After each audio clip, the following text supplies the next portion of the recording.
Hi, my name is Travis Kenny, and you're listening to Full Buddy Cast. Full Buddy Cast is a recurring podcast where I talk, catch up, hash it out with my buddies, past and present, i.e. the Full Buddy, and record it, put it out as a podcast, available on all podcast platforms. Some of my buddies are business owners, former pro athletes, moms and dads. Well, this episode I've got Adrian Cardenas, a former classmate of mine in Enumclaw, Washington, small little dairy town in the Pacific Northwest. We grew up. He moved down to Lancaster, California and started a car shop, and he visits every once in a while. When he visits, we have fun. I try to put it on here so we can laugh and talk, and I've got a few episodes in the past. So if you like this one, please go back and listen to the others.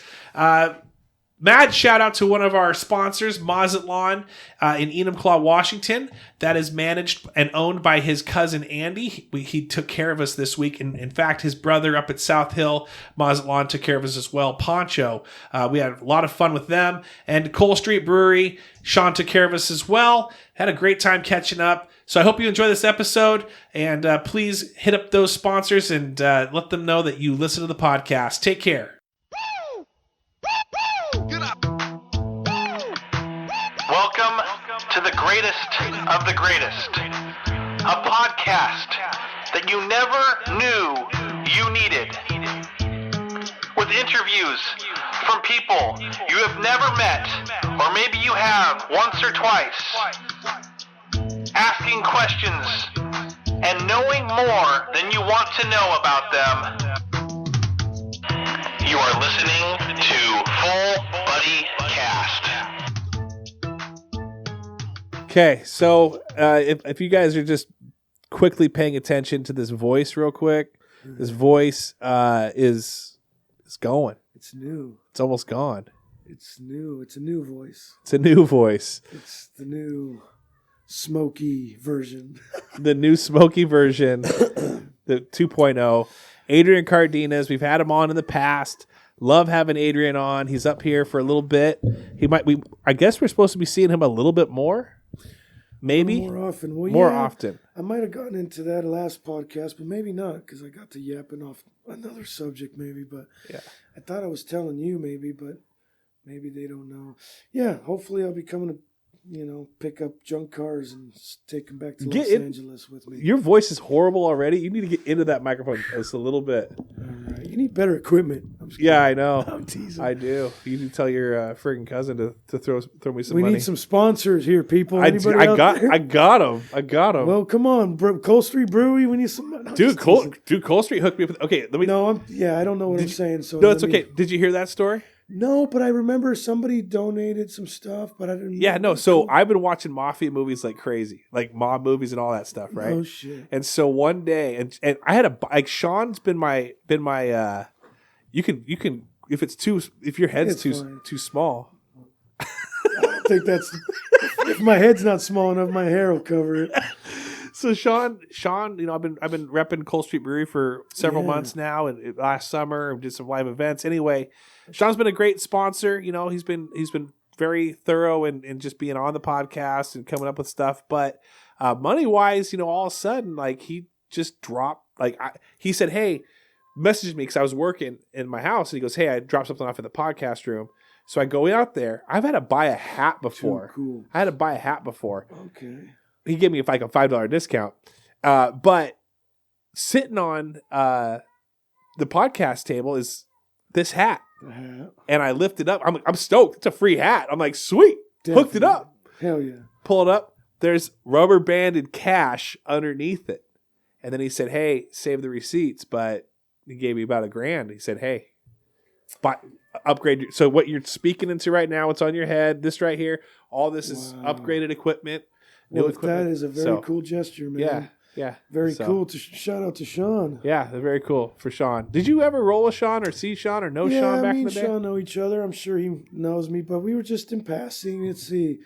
Yeah, we would rap in high school and stuff, and we obviously see each other at the parties and stuff, but yeah, I'm sure we never did much one-on-one or anything.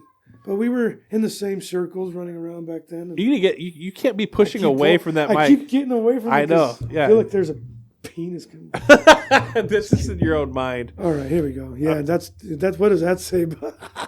Yeah, you got some like Freudian thing we got to figure out right now. I like that, dude. That who is it? Mr. Wilson. Mr. Wilson, is that you right now? No, but I'm always gonna be Dennis, man. You're the Dennis the Menace. I feel like you're also kind of a grump though at times too. Like you're grumpy Smurf. No, not grump, but you like to play it up. Like you like grouchy Smurf. Yeah. Oh, it's grumpy. It's not grouchy. Grumpy Smurf. is Snow White and the Seven Dwarfs. Oh, he's grouchy Smurf. You're right, grouchy. Dude. You know more about cartoons than I do. I'm impressed. I love cartoons. I watch Looney Tunes on my spare time. That's all I do. I got HBO Max, and that's my new kick is watching Looney Tunes, all the originals. But yeah, the Dennis the Menace cartoon, that particular one, that's one of my favorites, dude. Yeah. So that's an actual. I went to Vegas, and they at the toy shop at the end of Vegas. They have cool. all these they call them cells where it's actually painted. Yeah, so I love it. So I grabbed it. And why Mr. Wilson? Well, because Dennis Menace was like it. Mr. Wilson. Yeah, but I like that movie from the 90s, Dennis the Menace with Yes, yeah. With Christopher Lloyd. Was that Macaulay Culkin? Who was the Dennis? I can't. Oh, I know what you're talking about. I could see it now. I don't know if that kid just some random dude. Yeah, he was a little blonde. He did that was a funny movie. I like that one. Yeah. But you're back in town for a little bit. We were talking about Struley Farm. We've been catching up. We had a lot of stuff that we're talking. It's nice to hear your voice. Is it? We were talking about Struley. I was just asking you if you knew anything about her, what she's been up to, because she was just a favorite teacher of mine. She was fun. Yeah, she was fun. She was challenging. Didn't let me get away with my usual antics. I feel like a lot of teachers didn't. Well, I wasn't an unliked student. No, you were. Yeah, I think I think they just had to do their lame jobs. Since the 80s and 90s, since all the PC BS and can't appreciate a good T-shirt from Spencer's anymore. Yeah, I remember that. Weren't you in my ag class? Maybe. Did you have Mr. Nielsen? I don't know. Was it? I'm like old man now. Like I can't remember. I can remember some weird things, but did you wear were you Big Johnson, dude? Did you wear those Big Johnson shirts? Miss Baker's got plenty of my Big Johnson shirts, man. I recently got online and tried to find some to buy. They're still selling them, but I just thought it'd be kind of fun to see one. But yeah, man, I used to have I was pretty big on my T-shirts, dude. I don't know if you remember, but I used to have a big collection of any kind of weed paraphernalia T-shirts. Oh, really? I didn't feel like you had like outlandish weed. I feel like you buy shirts now and like you could buy like a Hawaiian shirt that's everything is weed all over it. Weed. Yeah, everything's kind of the graphics, department, the technology with putting shit on. Yeah. And I think I'm not with that stuff. So I got a beanie, a Seahawks beanie recently. Yeah. And the guy didn't have anything else, and I just wanted a beanie because it was cold. But it was the most god-awful freaking, I'm 5 years old. It looked like a marketing scheme. Looks like your pennant up there hanging up. And it's too loud for me. Whatever happened to the gangster-ass black motherfucking beanie with the fucking logo on it? Yeah. Keeping it simple instead of... You know what? Splashing all kinds of colors. They just don't know. Leaving the damn sticker on the bill of the head. All that crap. I'm thinking about... I miss starter jackets, goddammit. Yeah, I got mine. I think what I'm going to do is... because I want to do a beanie for Full Buddy Cast. That might be my next one, or a hat. But so you're saying just keep it low key on the graphics department. You remember the old condom head beanies like the CB4 gangsters were wearing? Yes. In that style. Yes. I just like the black, the good old black. And then the quality, China has just ruined everything. Dude, these beanies last, a week before they're just loose? Right. And it just, so I'm always just kind of like, man, what happened? I used to love my starter gear, and that shit went the way of Champion. It's all found at Walmart now and made in China, and it's just not. So you know what, dude? As you see me wearing right now, and I almost wore my Pendleton. You're all in all black right now, man. You look like a Murphy. I feel like I need to give you a hug right now, man. Like, are you in your depression state? I'm in my recognize who you're dealing with colors. So it's a statement for sure, It turned out I didn't have I was going to wear a different shirt, but I just didn't. Fuck, I'm not. I just grabbed shit. But yeah, my black 501s, my black Craftsman jacket. I'd like to tell you that every Rio man in my scene always asks me where I got this jacket, so I'm pretty proud of it. It's a Carhartt. No, it's a Craftsman. I thought you were wearing a Carhartt last time I saw you, though. I was wearing something like that because that's what I wear. But, yeah. You like the durable, but Craftsman. Okay, so you're a Craftsman guy? Well, what's funny is, Craftsman, no. I'm not a Craftsman guy, but the jacket is very Carhartt-esque. And yeah. I just like the fact that it was different, and I didn't know how I felt about the Craftsman badge, and I didn't even know they made clothing when I fucking found this jacket. Yeah. But it's it's up my alley. That you're pinging over there. That's me. Yeah. While you message that, I'm going to throw out the sponsors. Ricky Cardoza. Can I? We'll talk about that later on the pod. Well, that's my old friend Ricky giving me a message. Ricky Cardoza, if anybody knows her. I remember Ricky. She said, "No, friend. I thought I'd say hi, and it looks like she just got my message and got back to me. So very cool. I'm excited to read that later. Okay. I don't even want to read it right now because I'll lose my shit. You're such an idiot. So tool of choice. Tool? Yeah, Mr. AK-47. No, I know that. No, I'm talking about with Craftsman. Who's DeWalt? Okay, no. So tool wise, yeah, I'm just an automotive guy. So Snap-on, Mac, this Craftsman to me, it's I'm not trying to be snobby, but I don't do Craftsman. I do. Yeah, they make a mean jacket, but when it comes to the tools, I've never seen a Snap-on jacket this snazzy. What's up with that Snap-on?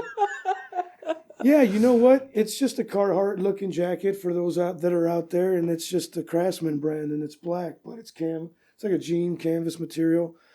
But yeah, as far as you noting the black, I guess I do wear a lot of black. That's kind of all I wear. I wear white T-shirts in the summer because it's too hot. Yeah, I'm not like all about just black, but I like black. It makes a statement. Makes a statement easy. I just don't like logos, dude. Everything these days, you cannot get anything simplistic anymore. You know what I mean? So I literally shop. I guess I was getting to my point. In LA, there's clothing stores kind of like Whistle's work here. Yeah. Whatever the fuck Whistle workwear. And it's like, they're fucking men's stores. But, like my boots. Yeah. These things are lighter than a fucking pair of Jordans. They look durable, though. They're Timberlands. They are, but they're really light and comfortable. They wear like a tennis shoe. So they're really comfortable. They look... So it's not like I'm trying to fucking... I wear the shit that I wear. You've seen me. I was running around town all this week with my black jacked up Timberlands, my jacked up Dickie pants, because I was doing stuff, Yeah. And people are like, oh, it's like... Well, you're all black, so you don't like logos. You're all about the intimidation. So easier to intimidate, easier to dominate. Well, look, man, not so much intimidate, but you like just it. know who you're fucking dealing. No, I just don't you like cutesy, dude. Look, I'm an intolerant person. I'm not a grouch. If I was a grouch, I wouldn't have my networking skills, my social. Yeah, that's true. So I'm trying to really break it down to be realistic. I know I am a grouch, but dude, that's on social media, though. Yeah. Don't give me. Of course. I mean, who's not going to be a fucking? So someone like me is going to lose her shit every time. And again, I'm learning, dude. It's a really slow process, but I feel like every year I'm less and less. And I used to be such a. I mean, it was embarrassing how much I used to. I couldn't let shit go. Yeah. And it's just like. Yeah. Well, I'm smarter than that, but it's just so annoying that. I wish I could just reach through that fucking screen and grab someone's neck instead of having to sit there and type. True, but I think now here's the thing: you're an interesting person in general, entertaining. Like Joey he loved the episodes. He loved your episodes. He even called me up at night, like it was like 10 p.m. and he's like, dude, I just got done driving back from Eastern Washington. I was listening to Adrian. Adrian had and I think I even called you or texted you, and you mentioned wanted a 3-way conversation. Anyway, he was like absolutely impressed. You're a good storyteller. In fact, prior to this, we were talking about several different topics, and I just could sit there and just go, man, Adrian could just sit here and tell a story. I don't know if it's real or not real or it's embellished. Do you embellish? You know what? I really don't, because it's not in me. A lot of people think I do. That's even my own, every now and then I'll look over at my wife and I'll be like, really? Like, you really think I'm messing around right now? Like about certain stories. She'll tell me like, you didn't, I feel like you didn't tell it like that last time. And that stuff bothers me because you're someone, authentic. If you know me, Yeah. Dude, if I did something to somebody, I fess up to it like 100. Today I had to tell a friend that I wasn't going to make dinner at 5 over in Lake Tapps. And it's hard, Right. But I'm never going to be that guy that doesn't face you and tell you what the issue is right away. Right away, yeah. And I've learned that it gives you so much credit, dude. Yeah. And then now I hold myself to that standard. So even on the smallest scale, I never try to lie, dude. I goof and I joke. That's the only time I'll embellish. But if it's a story and you're asking me something or what my account was, and like you said, I do have an interest. I have interesting stories, so I don't think I need to embellish them much.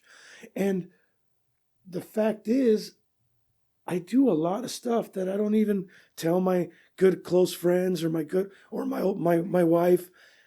Maybe it'll come up down the line because I feel like I'm a pretty outlandish character and I really do the things that people might not believe I do on a daily basis, dude. I think I confront people. I'll tell people stuff. And physical confrontation is farthest thing from my worry when I do these things. I got out at a red light the other day because some guy started motioning me in the side view mirror. He's looking at me through my side view mirror, telling me to move along. There's nowhere to go. I'm not a speeder. I'm not an asshole. I'm not going to. So I turned, I got out, and a 300-pound black man. You got a problem, buddy? Picked the fucking pipe out from the back of my truck, put it on my shoulder. Said, what's the problem here? Where am I supposed to go, dude? And I put it back down in my truck. I said, you just relax, dude. And I do that shit, but I don't like to say it because... What was his reaction? He shut the fuck up and his wife started filming me.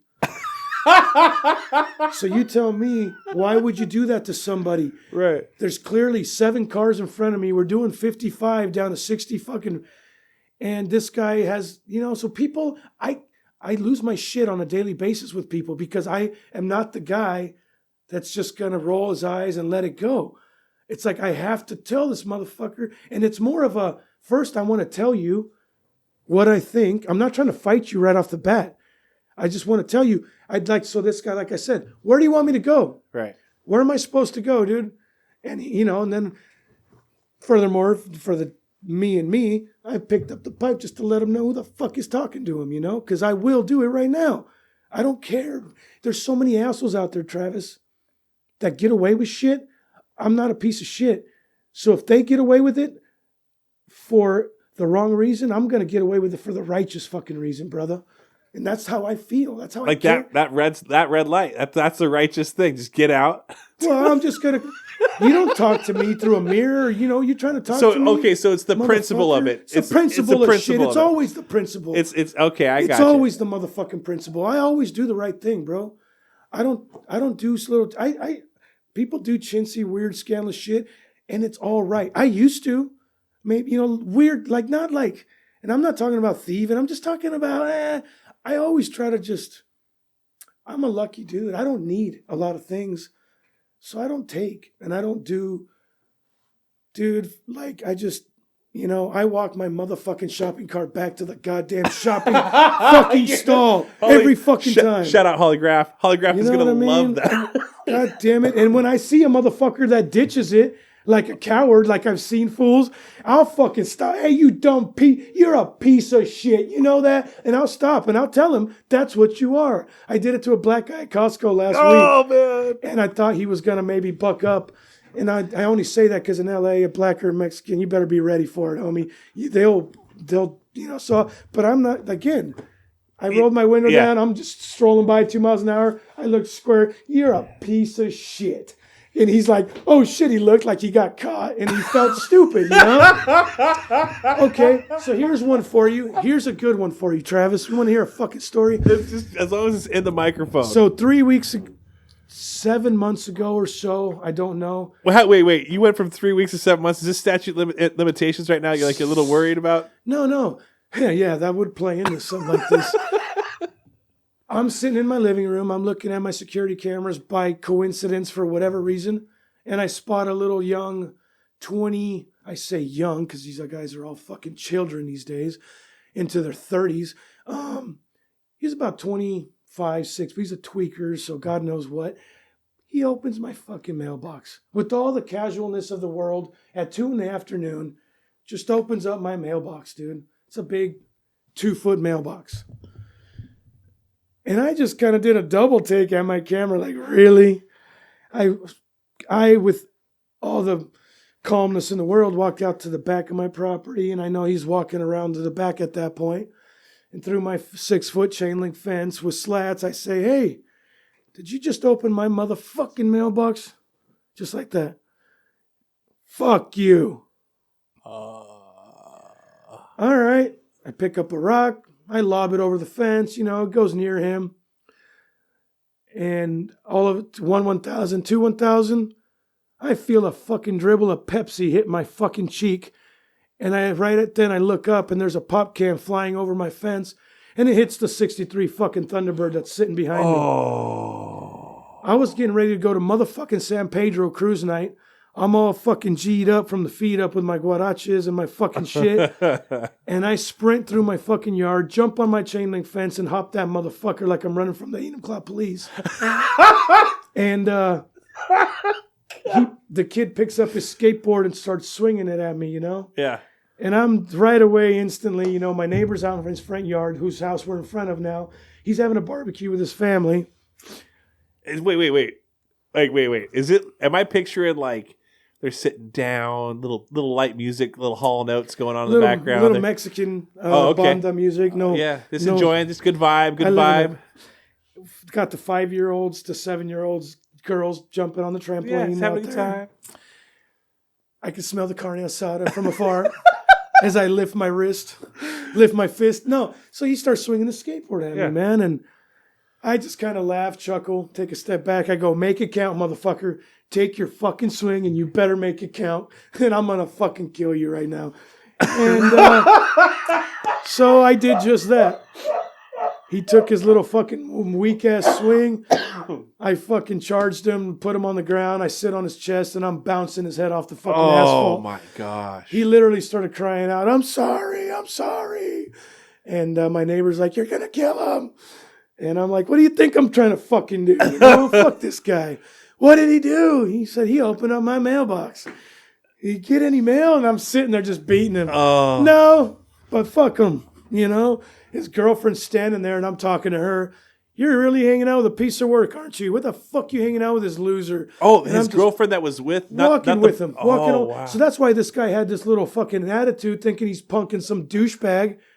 And I'm like, I ain't the one, motherfucker. Oh. So what happened was, as soon as I get up off his freaking ass and he walks off, instant pain in my heel. Like burning sensation. I had to literally grab my chain link fence and go around my block just to get to my house. I couldn't walk. I went to cruise night, fucking limped it through, figured whatever. Here I am 9 months later, still limping from that shit, kind of.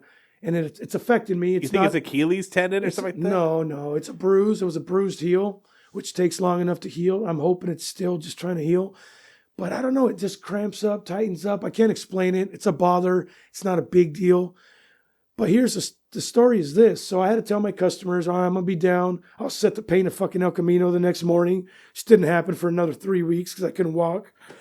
Well, we were chuckling, sitting around my property, having some beers, a couple customers, a couple friends, and I'm telling them the story just like I told you. And right at that moment, we take a little pause in the conversation and, I don't know, sipped our beers or whatever, and here comes a kid on a skateboard just coasting by. We all kind of hear it, and then we see it. And then we all kind of look at each other because we were just talking about a kid with a skateboard. And he came into view and he went out of view. And we kind of looked at each other and they were like, was that him? And they've never even seen the kid. And I go, because he was kind of looking our way, kind of, funnily. And I go, dude, I think that was him, but I really don't know because I was just beating him. I didn't look for it. I didn't look at who it was. Well, 30 seconds go by and here he comes rolling up the sidewalk and comes right up to my gate at the chain link fence, in the front yard. And it was him. And this discussion right prior to him showing up was it worth it? You always losing your shit, beating people. Yeah. Now you're injured. It cost you. Yeah. It's cost me now. And it's not cool. And so we were just talking, but I told him just that. I'm never going to fucking bite my teeth. Dude, somebody opened my mailbox? Yeah. No, Beaver's not going to. I might let some other shit slide down the line.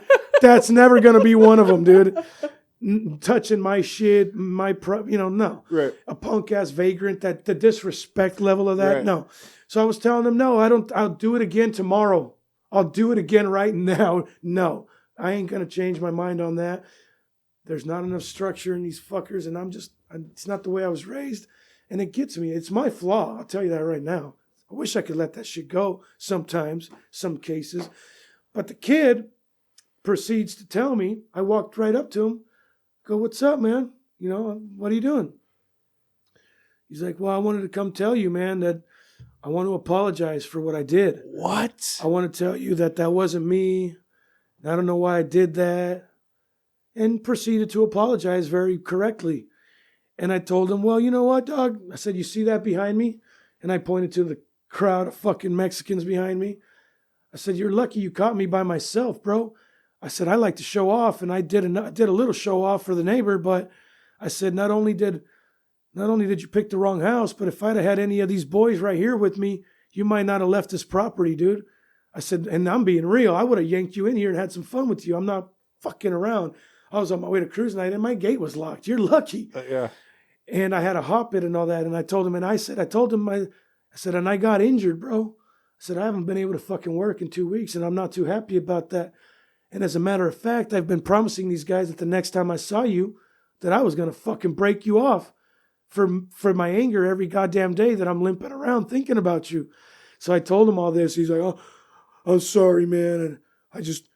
And I said, well, I'll give you your credit, brother. You came, that's the little bit of heart that you still kind of find in some places, I guess. And this kid LA still got some OGs, and I told him, obviously, you know a little bit better than what you did that day, and hopefully you don't do that shit again. And I turned around, and, I gave my friends a look immediately, kind of like, what was that, fellas? Yeah. Was it not worth it? And I told him just that. If it keeps that motherfucker from opening another mailbox or thinking twice even, I did. That's why I do it, motherfuckers. That's why I do it.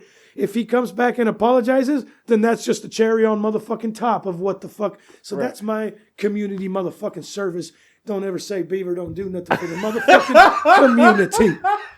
Shit. Checking motherfuckers. Oh my gosh. So, well, let's talk about this then, your voice. Yeah. Your voice. Now, everyone's probably listen to that story after they are kind of like chilling out from laughing on that. They may also go, man, it sounds like you're like, what's up? Like, this is not the Adrian's voice that we're used to. It sounds like it's a little bit like hoarse almost. Yeah. Like, what's going on? One day to the next. I don't know. It's not a surprise, dude. When it happened, let me just start by saying this. So one day to the next, I woke up one day. The funny thing about it is there was a little bit of a sore throat to it. So I genuinely thought, okay, maybe I'm catching a slight cold. And it was right after the COVID stuff started. So I'm like, I'll be damned. Maybe it's real. So whatever. I literally took it in stride and I treated it just like the cold that I thought it was, which I get rarely sick. So it was kind of odd. But yeah, I got a little bit of a sore throat, but nothing else came with it. I didn't have a headache. I didn't have a fever. So the next day, it didn't go away. The next couple days, it was staying at a real even. I mean, what you hear right now, it just happened overnight. The same way, same level of distress. But right now, I guess if I had a little drink of liquid, it chills out a little bit. Yeah. I smoke all day, so it's generally like this because the smoke. Right. Right now, I'm realizing that I'm going to have to change my smoking habits. Yeah. The doctor has always told me I shouldn't smoke. If I smoke, don't do it in a wrap with tobacco wrap, which is what I use, a blunt. I got to quit that. And hot smoke is really, I guess, not good for... So what I'm getting at is, I guess my grandpa got this in his 30s. So it's not a surprise. When I got it, I was like... When I started realizing it wasn't going away, I'm like, this is grandpa's deal. Yeah. I can hear my grandpa right now, and like that, it's totally what it sounds like. So I wasn't scared. It didn't do anything to me, freak me out wise. I just kind of thought, oh, fuck. I guess we'll see when I get to a doctor and see what he has to say about this. And the more I saw my family, and they right away were like, whoa, what the fuck? And my wife and people, are like, whoa, more trip. And I'm like, should I be worried? Yeah. But it was cancerous in my grandpa. It was cancer. So I'm sure it's cancer. It attaches to your vocal cords and it sticks them so they don't vibrate. So grandpa got it treated and cured, and lived to be 90 some years old, 93, died last June. Oh, wow. 94? 94. Sheesh. And was all there, very, very there, which was the harder part about watching him deteriorate. No COVID? No COVID, man. He had cancer in December of the throat. That's the first time it came back. Oh, wow. Since his early 40s.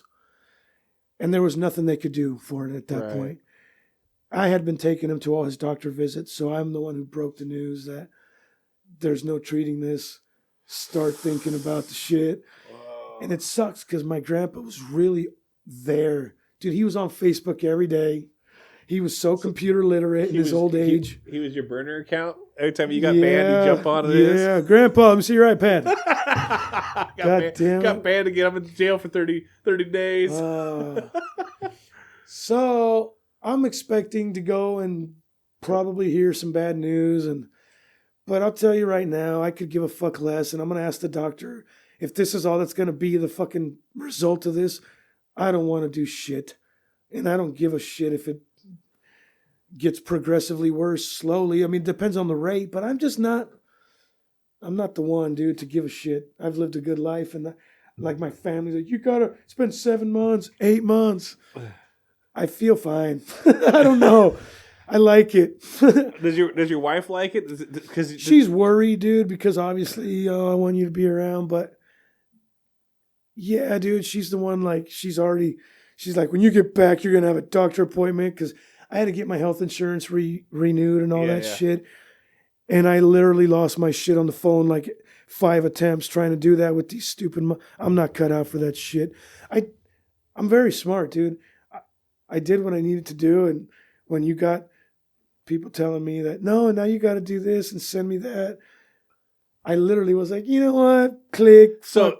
Okay, so she keeps getting mad at me because I can't seem to get a goddamn appointment. Well, for me, the job that I work, I'm always on the phone. I'm always talking to people, and they tell you words that you should not say to people, right. or else you're going to trigger them. Oh, yeah. So you say, well, you have to fax this in. It's like, I don't have to do anything.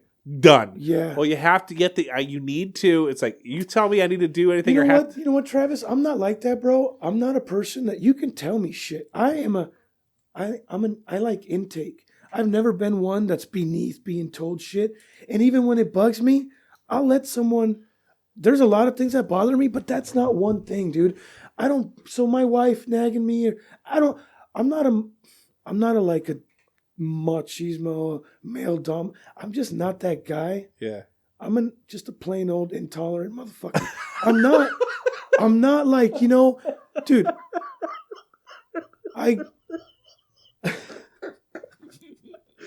Adrian, man. You're so good, man. I feel like I'm talking to like freaking Mexican Bill Burr over here. I feel like my wife says I'm Bill Burr. You are Bill Burr all day long. 100%. I think I'm better than that, though. I think I'm angrier. I want to be compared more to a Doug Stanhope. Because my fucking points are righteous, dude. I'm tired of, when you're like me, dude. They want to. And I understand. You need to go. Why don't you just go on stage and start doing some of this stuff, dude? I'm about fucking sick of any particular qualms I have about just to get it out. I swear, I keep saying, I swear, one of these days I'm going to just jump up on that Laugh Factory stage and start my legend. Dude, you will rock it, man. I hate Kevin Hart. You hate Kevin Hart. I hate Kevin Hart. Why is that? I don't want to say hate either. I always have to correct that because that just comes out of my mouth a little naturally. But hate is not what I have for too many people, even though I dislike him. So he's one of the guys that makes me think, are you shitting me? Have you ever been funny? How are you a multimillionaire? I don't get it. I think he's funny. I think he's the reaction guy. There's a real Mr. Rogers kind of funny, and I ain't with that shit. I do not like that whole, goofy, isn't that funny? Life situations about my... So what do you like? The rants. You like the real rants. Yes, I like Doug Stanhope. 10Ks. What the fuck is running around? Just give me the money. What kind of maniacal, psychotic thing? Yeah, walk around the fucking dude, jump some rope or something. Then I'll give you some fucking money. You want to cure cancer? Sweat a little bit. I mean, the weird things that don't make sense. Things that don't make sense bother me. Yeah. If there's no point to something really, if we can, like religion, let's bypass that shit. Christmas, getting kids toys on Christmas. How about we can Christmas as a whole? That doesn't make sense to me. It makes perfect sense. Why? Because you enjoy your shit Christmas. You enjoy that crap. Yeah. But what the fuck is it really about? Dude, it's a BS story that doesn't make no sense like the Easter Bunny. And you shun and shame families and kids that can't do all that. Every freaking year, so many kids, and I was one of them, feel like, well, ain't that fucking nice? Right. Everybody gets Christmas presents except Adrian. Sweet. You know, because we were broke. Now I'm starting to see the deep down. The disdain. Okay, and hold where on. it comes from. I'm writing it down right. Hold on, wait. Make your notes, homie. You're going to need a bigger Post-it. So when you grow up like me, you really have to, or, when you don't have the things that others enjoy, right, it makes you think about it more. But let me tell you, my family grew up super religious, and that shit never... I was in CCD since California. I mean, really pushed. My first fucking little present was a Bible. I'm just thinking, really, dude? I still have it. My first children's Bible bullshit. And it never came from a rib, pushed a stone. None of that shit clicked with me. It really didn't. Like, I remember falling asleep in CCD and my teacher telling my mom, like, he sleeps in our class. I'm like, teach something more interesting. What the fuck's the problem here?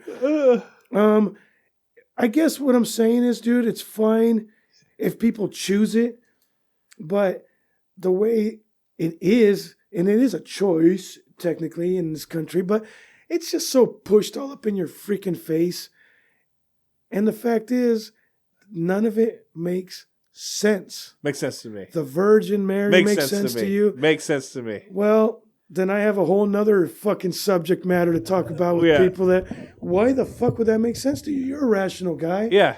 I've never seen Jesus. Why is there motherfucker starving in Africa? Why is there motherfucker starving in Seattle right now? All right, so you want me to answer my version of that real quick? I would love to. All right, so then you've got to have, if you're going to have free will, if you're going to have choice, right, good and bad, you have to have good with bad, right?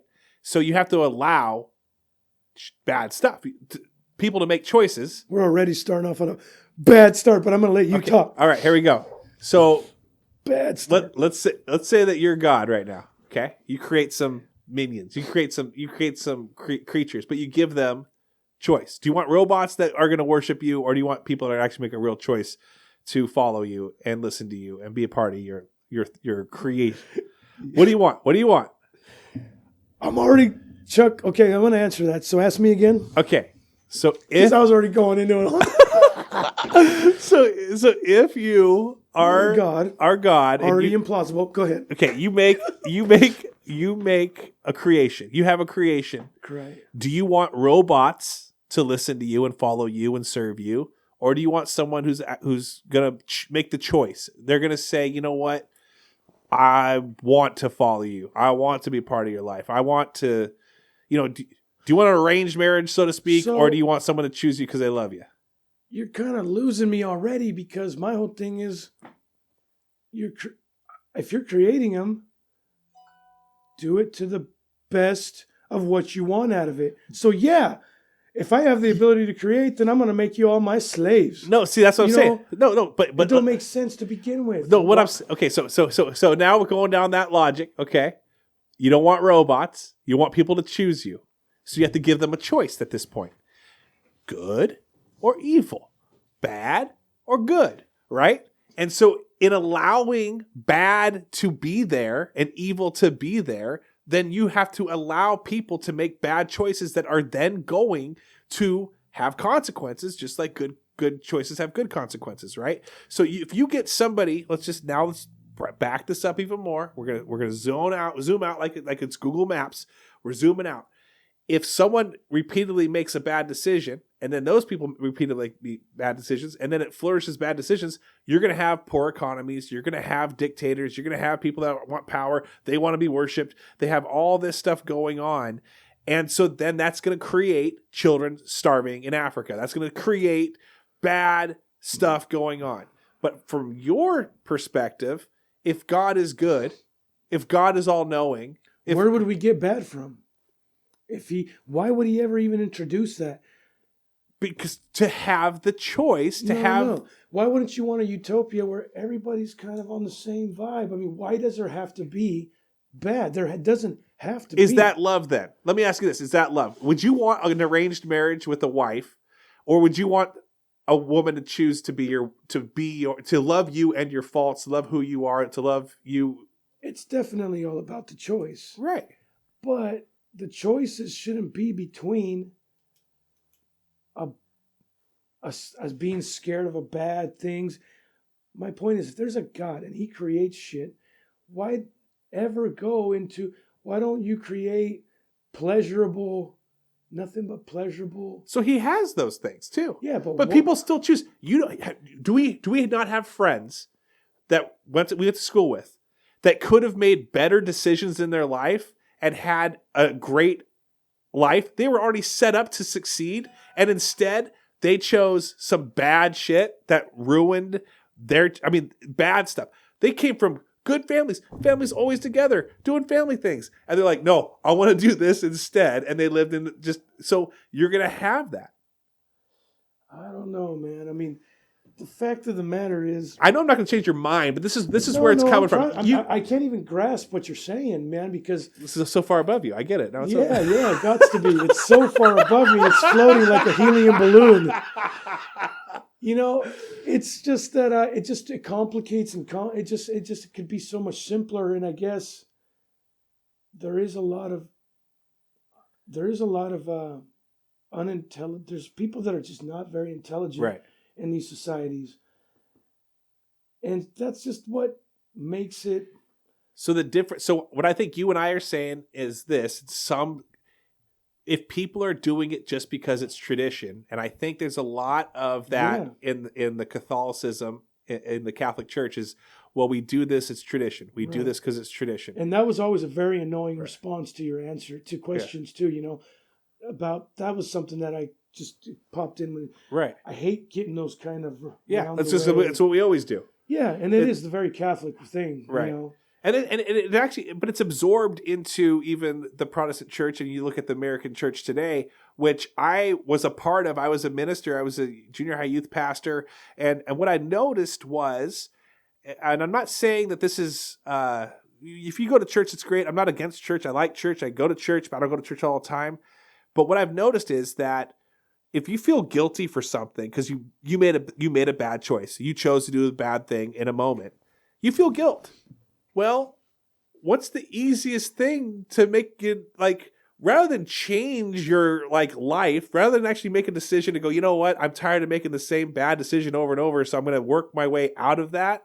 You just go and you go to church. And maybe you might say a confession to a priest, and then they say you're forgiven, and then well, sweet, feel good again. I don't feel guilty. And then I'm going to go do the same thing all over again. And then it's a cycle. That's terrible. Yeah, to me, it's like, it's the same thing of just like, let's say you made a mistake. You go tell someone. All you do is feel better about the situation because that person now has like, oh, thanks for telling me you're a jerk, but now I forgive you. So I understand, like, you've got to put the work in. So that's the thing. You got to put the work in. And so there's a lot of Christians out there that will say, and it becomes a joke, party on Saturday night and then church on Sunday morning, right? Well, it's like that's in their mindset. Like, they feel bad. They go to work. They go to church Sunday morning. They do that check mark. Feel good. Yep. Hey, prayer before dinner. Feel hey, good. I'll throw them a 10 this weekend too to even make myself feel that much better. Yeah, that I won at the casino last night. Yeah. Well, yeah, and so I mean, and those. I guess I'm just a streamlined guy. Yeah.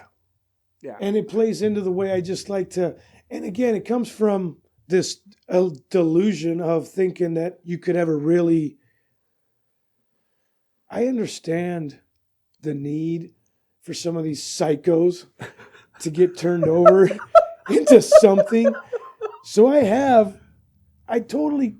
So you like it when it's a good result, but at the same time. I like it when someone does. It's like, look, dude, if that's what it takes, I was trying to help you out. I was trying to ease your burden. Like, this is my little bullshit pep talk to myself.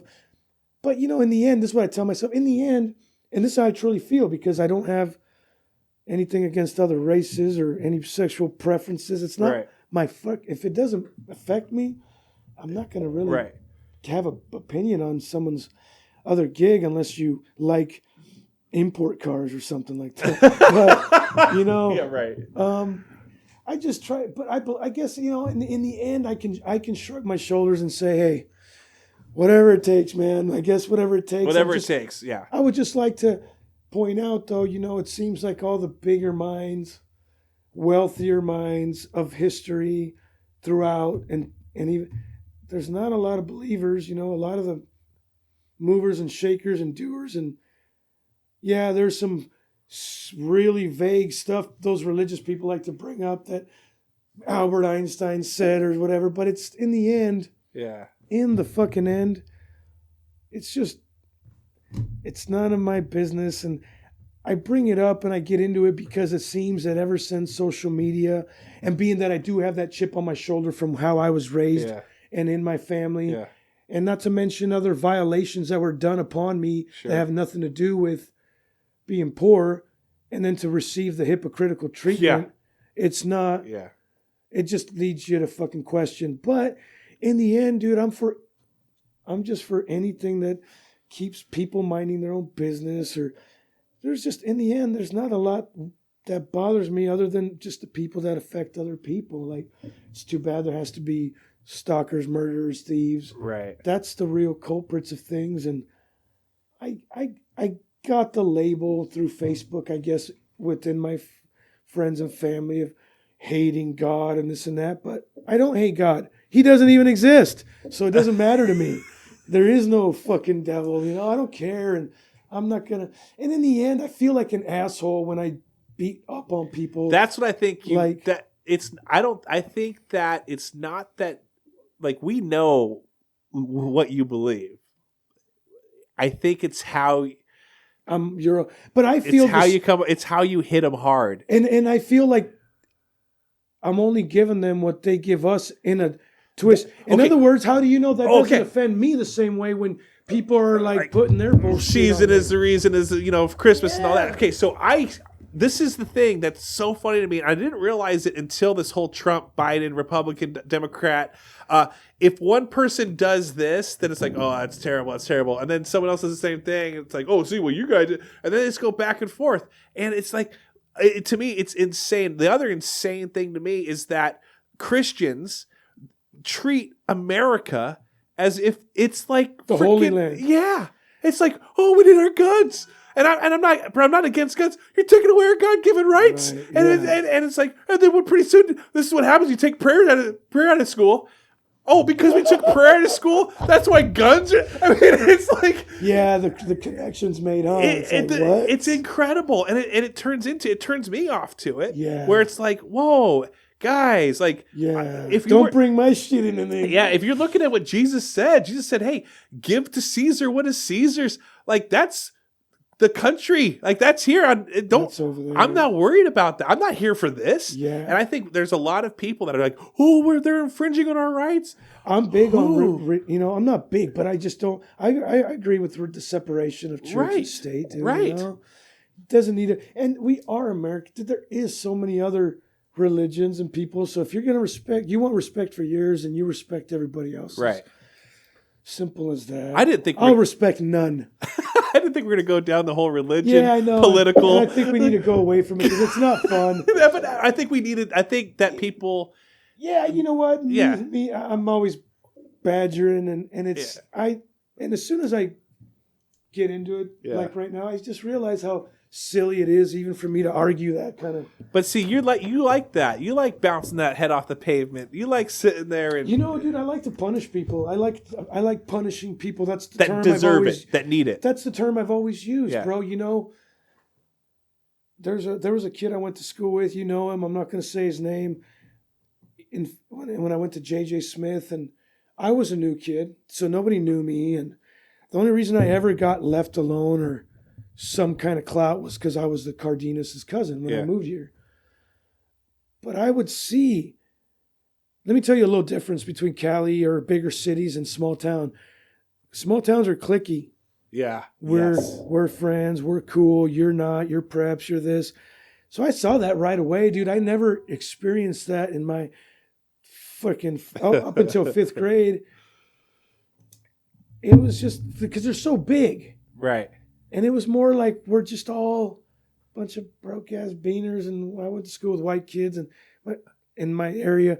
My point is, when I got here, I realized, oh, I'm a fucking Mexican. Because these guys are telling me, like, oh, the Mexican, Pedro, what's your name? Like, funny, Yeah. But in L.A., it was like all the white boys grew up with tons of Mexicans. It's like we were all the same. Right. Yeah, we know you're Mexican. We know you're black. We know you're Salvadorian. We know you're... Dude, I got white boy friends that are more Mexican than... Like, they grew up in the Mexican neighborhood. They look like cholos and shit, and lived that lifestyle to the fullest. You're going to end up meeting one of these guys. I got a good friend I've made, Clint Rigby, and he's a big car guy, big builder, owns a shop. Yeah. Right? He's a fucking white cholo. Really? He knows more Crips and Bloods, and he's always introducing me to really interesting people. But anyways, I just, I saw people picking on other people. Yeah. And that was my first, I don't know if that's where it came, but I was just always an underdog from that moment on. Yeah. So even when I started getting I can be a cool kid because I'm cousins with Andy and Poncho, and you guys can know me, Kip, Kevin, all these people I was meeting. Yeah. But I would literally see them picking on other kids at the playground type shit. And it would turn me off because I'm an underdog from the start, always have been. And so I started like rebelling against these dudes that were accepting me. Like, I don't need your fucking acceptance. Isaac Scott.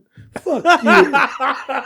Fucking, I don't even care if you're wearing all the name brand gear.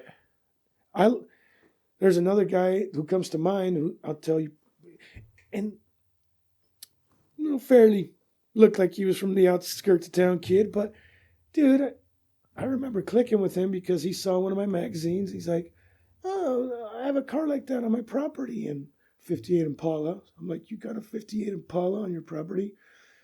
So I was always into cars, and this kid was into cars, but he wasn't a cool kid. It's not going to stop me from fucking talking cars with this guy. But dude, it was really like I seen pressure in guys to not talk to him or not deal with. Yeah, it's so stupid. Oh, it's never been my cup of tea, bro. Right. I mean, hell, I talked to Travis Kenny in high school. I was like, I don't care what anybody says. That guy's funny looking, but he's also funny. He's also a funny guy. And that's I remember growing up. I grew up in Selleck, outskirts of town. Didn't see too many people. Got driven in for like freaking T-ball and stuff like that. But for me, it was like I just saw everyone the same, and everyone was like, I guess I see it more now that back when I look back on it, because I have my own kids and I see how they interact. Like my daughter, she's a quarter black, right? And all these white kids say the N-word like it ain't no big deal.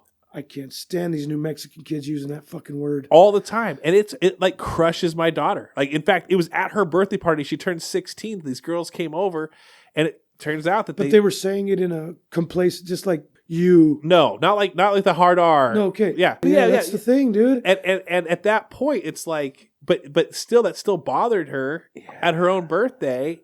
But I told her, and I said that sucks, and I'm glad she said something. Let's rap about like it. You need to say it, but I said also, a lot of these kids don't realize what they're saying. Like, they think it's cool, they think it's hip, and that's so.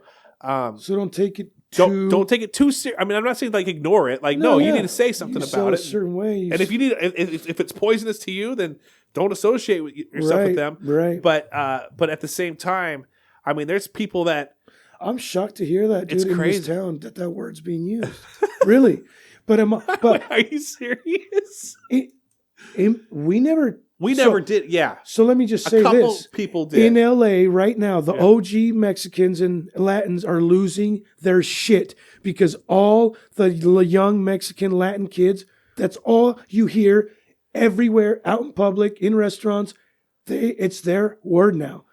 Even black OGs have an issue with it. Yeah. The young ones don't.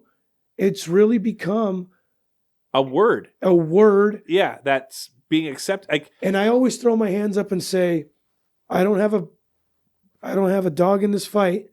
I don't have a kid using the word. Right. I don't know no dog in the fight. Yeah. And I don't have an opinion because I don't know how to feel about it. Right. And all I'm saying is, if I was a black man, I would not like that word.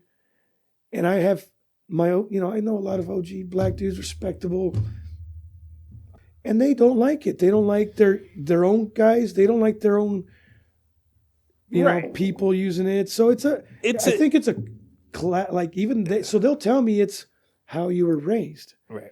And they'll tell me themselves, I mean, again, I'm not trying to even get into this, but they've told me like they don't have a lot of freaking people to teach them.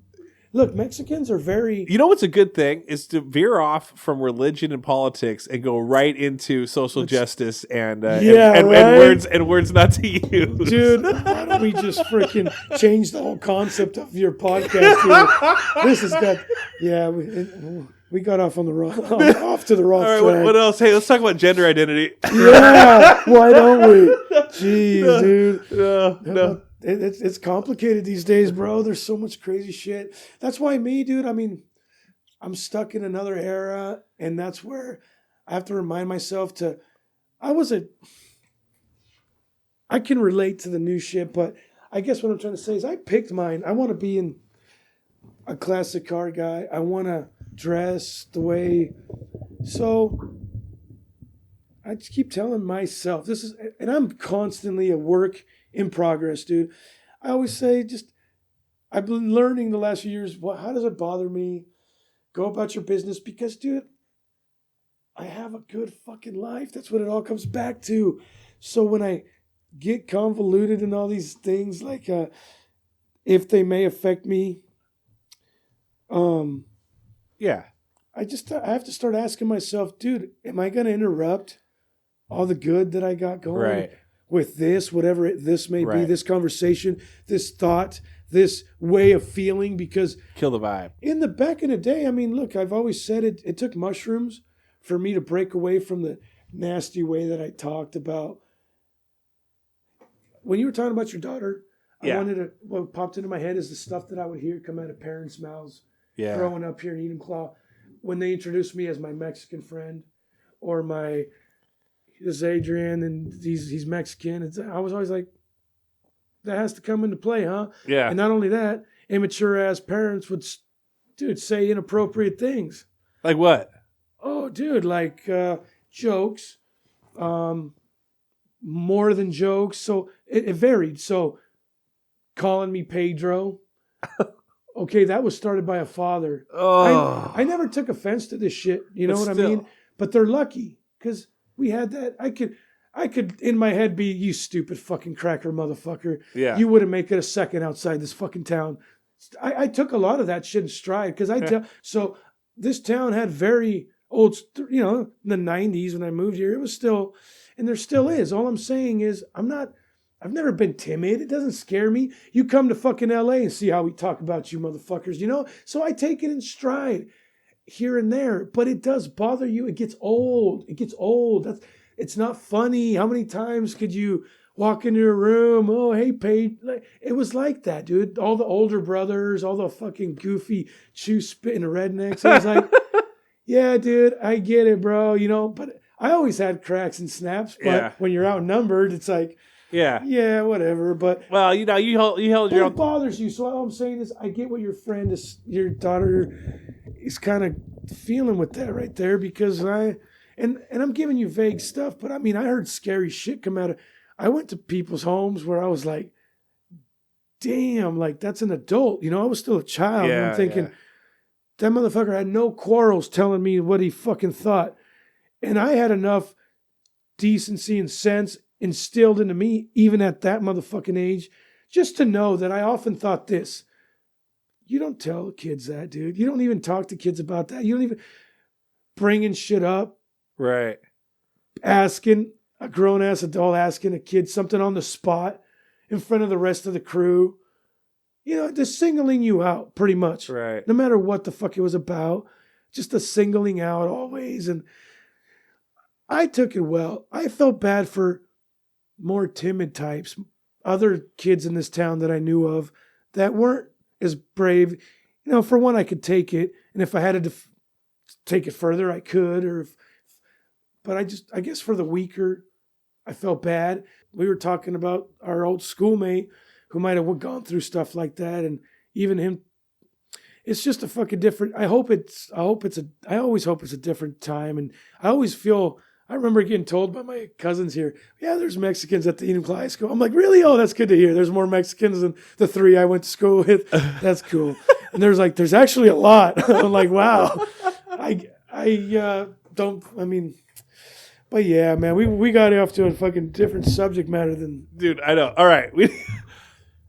Most times. Adrian, I love you, man.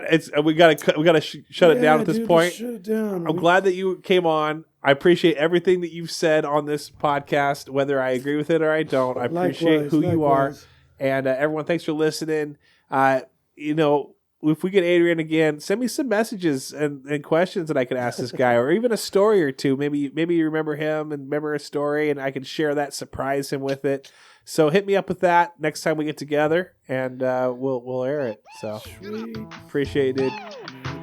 Welcome to the greatest of the greatest, a podcast that you never knew you needed, with interviews from people you have never met, or maybe you have once or twice, asking questions and knowing more than you want to know about them.